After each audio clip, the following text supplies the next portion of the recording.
A paz do Senhor, meus irmãos da Assembleia de Deus, Tempo Central, na cidade de Mombaça, passando para desejar a todos uma excelente noite. Hoje, quarta-feira, dia 8 de abril, estamos no 20º dia da nossa quarentena, desse isolamento social, com saudade de cultuarmos a Deus no templo, mas nesta noite eu quero trazer uma porção de Deus ao seu coração. Eu quero ler um texto que está em Daniel, capítulo 3, versículo 21, que diz: Então aqueles homens foram atados com as suas capas, seus calçados, os seus chapéus, as suas vestes, e lançados dentro do forno de fogo ardente.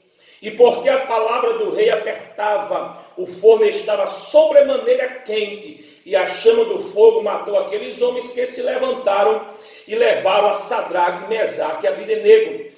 E estes três homens, Sadraque, Mesaque e Abdenego, caíram atados dentro do forno de fogo ardente. Então o rei Nabucodonosor se espantou e se levantou depressa. E falou e disse aos seus capitães: Não lançamos nós três homens atados dentro do fogo?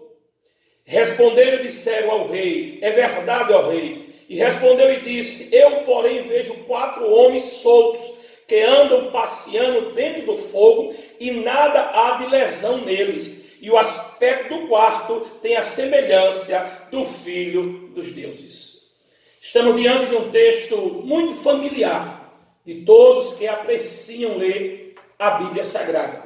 O texto, ora em apreço, fala quando o rei Nabucodonosor, ele faz uma estátua e ele lança um edito que, ao som dos instrumentos, todos deveriam se prostrar diante da estátua de Nabucodonosor.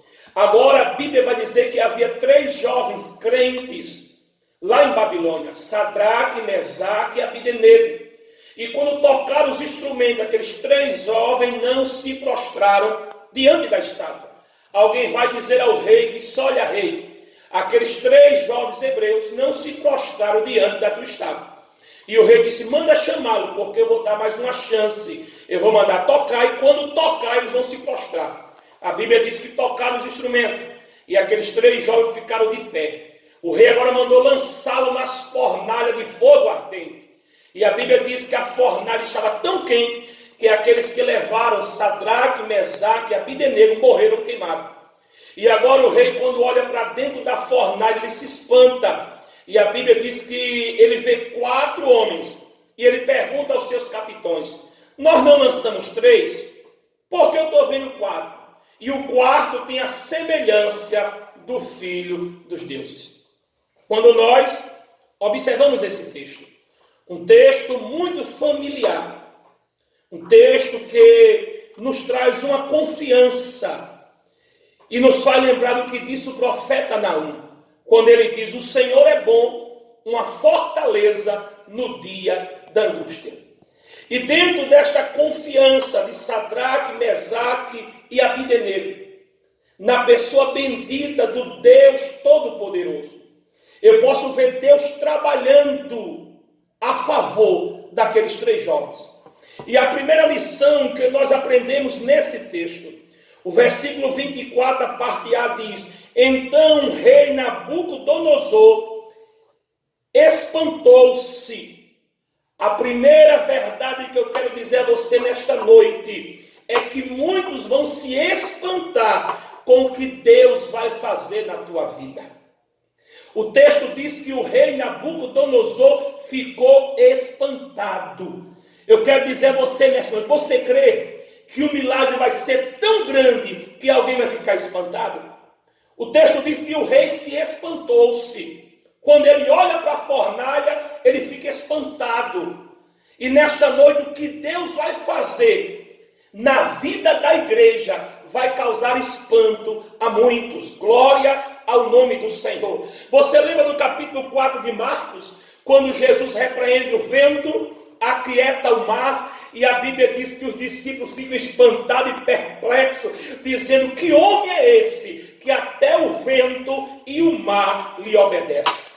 Você lembra do capítulo 12 de Atos dos Apóstolos, quando Deus manda um anjo e solta Pedro, aí Pedro vai para a casa da irmã Maria, onde a igreja estava orando, e quando Pedro bate na porta, a menina por nome Rode vai olhar, e olha pelo buraco da fechadura e volta e diz, é Pedro. A Bíblia diz que todos ficaram atônito, espantado, glória ao nome do Senhor. Você lembra do capítulo de número 9 do Evangelho de João, quando Jesus acha aquele cego que faz lama, que unta os olhos do cego e ele volta a enxergar depois de tomar banho no tanque de Siloé, e agora o cego vai para o templo, e quando entra dentro do templo, os fariseus, os escribas ficam espantados e dizem, ô cego, o que está acontecendo? Até onde tu era cego? Hoje tu diz que está enxergando e está aqui dentro, o que foi que houve?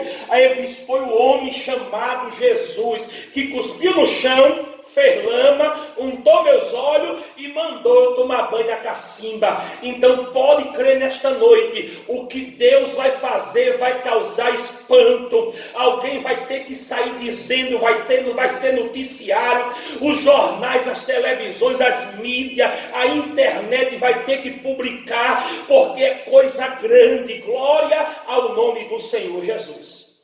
Uma segunda verdade que nós aprendemos nesse texto. O versículo 24, a parte B diz, e se levantando depressa. Aqui eu aprendo a segunda verdade. Qual é, pastor? É que Deus trabalha com pressa. Ou seja, Deus tem pressa em fazer na tua vida. Você crê nesta noite? Que Deus tem pressa em fazer na tua vida? Você lembra daquele leproso do capítulo 8 de Mateus? Quando a Bíblia diz que ele chegou e disse, Senhor, se tu quiseres, tu pode me tornar limpo. Ele disse, eu quero, seja limpo. Você lembra de Bartimeu, que clamou e disse, Senhor, filho de Davi, tem misericórdia de mim. E ele disse, manda chamar o cego que grita. E quando o cego chegou, ele disse, que queres que eu te faça? O cego disse, Senhor, eu quero ver. Ele disse, veja, a tua fé te salvou. Então eu quero dizer a você nesta noite, Deus vai trabalhar com velocidade. Deus tem pressa. Glória ao nome do Senhor. O texto diz que se levantou-se com pressa. Então aquieta o seu coração. A Bíblia diz que um dia para o Senhor é como 1000 anos, e 1000 anos é como um dia. O tempo de Deus não é o teu tempo, mas dentro do tempo dele, do cronograma dele, da vontade dele, ele manda liberar esta palavra ao teu coração, que ele tem pressa em fazer. Glória a Jesus. Porque ele faz. E ele faz dentro do tempo dele. Se você olhar o capítulo 2 de Marcos, o texto vai dizer que entrando outra vez Jesus em Cafarnaum. Então Jesus já tinha ido muitas vezes em Cafarnaum. E em Cafarnaum Jesus curou a sogra de Pedro. Em Cafarnaum, Jesus curou o paralítico de Cafarnaum. Em Cafarnaum, Jesus curou a filha de Jairo, a mulher do fluxo de sangue. Mas eu quero crer que aquele aleijado trazido por quadro, por muitas vezes, ele foi à casa, ele foi ao culto, ele assistiu alguém ser curado, ele assistiu alguém receber o milagre, mas ainda não era o tempo dele.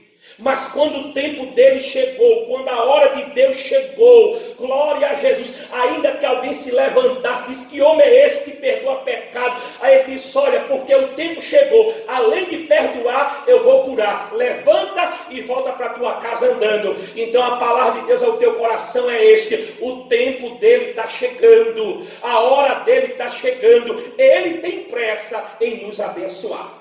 Uma terceira lição que eu aprendo nesse texto. Versículo 25, a parte A diz, e respondeu e disse, eu porém vejo 4 homens soltos. Aqui eu posso aplicar uma terceira lição para a nossa vida. E qual é, pastor? É que as lutas não podem deter o servo de Deus. A Bíblia diz que lançaram ele de mão e pés atados dentro da fornalha. E quando o rei olhou, eles estavam soltos. Glória ao nome de Jesus. Eu quero dizer a você nesta noite que esta luta, esta pandemia, esta crise não é para te esfriar, não é para te fazer parar, não é para te deter da caminhada, não é para te desanimar, mas diante desta situação, o nome de Jesus vai ser glorificado. Você lembra de Jó? que mesmo a grande calamidade, o texto diz que um dia o vento soprou e desestruturou Jó todinho. A mulher chegou e disse: ei, tu ainda retém a tua confissão? Jó disse: não aceitei eu o bem do Senhor, por que não aceitaria o mal? O Senhor não me deu, o Senhor tomou. Aí no capítulo 13, verso 15, ele disse: ainda que ele me mate, nele eu esperarei. Glória ao nome de Jesus. Então nesta noite, esta luta não vai te deter, esta luta não vai te parar. Nabucodonosor mandou prender os pés, prender as mãos, jogar na fornalha, mas quando ele olha, aqueles 3 homens estão passeando dentro da fornalha. Glória ao nome de Jesus. Você lembra de Pedro, que passou a noite todinha pescando, não pegou nada, capítulo 21 de João, e de manhã cedo, após trabalhar um dia tarefado, uma noite pesada, Jesus chegou e disse: tem alguma coisa para comer? Ele disse: tem não. Ele disse: pois lança a tua rede para a banda direita. Não teve problema. Pedro desarmou a rede, pegou, desfez o laço, pegou a rede, e quando tarrafou para o lado direito, que puxou, a Bíblia diz que veio 153 grandes peixes. Então nesta noite, descansa o teu coração. Deus não trabalha por acaso, Deus trabalha com projetos. Uma quarta lição que nós aprendemos nesta noite, versículo 25, a parte B diz: que andavam passeando dentro do fogo, e nada há de lesões nele. Aqui eu aprendo uma quarta lição. E qual é, pastor? É que essa luta não te causará dano algum. O rei disse: eu vejo que o fogo não causou nenhum dano em Sadraque, Mesaque e Abdenego. O diabo pensou que com esta luta, com esta prova, com esta pandemia, ia desestruturar a igreja, ia desestruturar a tua família, a tua vida espiritual. Mas eu quero dizer a você nesta noite: não acontecerá dano algum. Glória a Jesus. Você vai sair ileso, porque Deus não te chamou para morrer no meio do caminho, para afundar no meio do caminho. Ele te chamou para chegar do outro lado e cantar o hino da vitória. Você lembra do capítulo 17 de 1 Reis? Uma grande fome se levantou-se. E agora Deus disse: não tem problema, Elias. Essa grande fome não vai te causar dano nenhum, porque eu vou te levar para o Querite. E lá eu vou prover para a tua vida. Lá eu tenho pão, eu tenho carne e eu tenho água. Muitos vão sofrer, muitos vão padecer, mas eu cuido dos meus. Então nesta noite, creia, Deus cuida da tua vida. E em quinto e último lugar, a parte última do versículo diz: e o aspecto do quarto é semelhante ao Filho dos deuses. Aqui eu aprendo uma quinta aplicação para a nossa vida espiritual. E qual é, pastor? É que todos verão que Deus é na tua vida. Quando Nabucodonosor olhou e disse: epa, traz aí meu óculos, eu estou enxergando ruim. Eu não sou ruim de matemática. Eu lancei 3. Foi ou não foi, capitões? Foi sim, rei. E como é que eu vejo o quarto? E o quarto tem a semelhança do Filho dos deuses. Então eu quero dizer a você nesta noite: Deus está contigo nesta luta. Deus está contigo nesta situação. Todos verão que Deus é com a igreja. Todos verão que Deus é conosco. É por isso que Moisés disse: Senhor, não me faça sair da tua presença se tu não for comigo. Então descansa o teu coração nesta noite. A presença de Deus é na tua vida. Deus é na tua história. E o nome do Senhor será glorificado. Eu quero orar por você nesta noite. Maravilhoso Deus, eterno Pai, abençoa a tua igreja, abençoa a nossa cidade, abençoa o nosso estado, abençoa o nosso país, abençoa o mundo. Estenda a tua mão, Senhor, para curar, para restaurar, para dar um basta neste mal, para que o teu nome seja glorificado. Ser conosco em tudo é o que nós te pedimos, em nome de Jesus. Que Deus nos abençoe.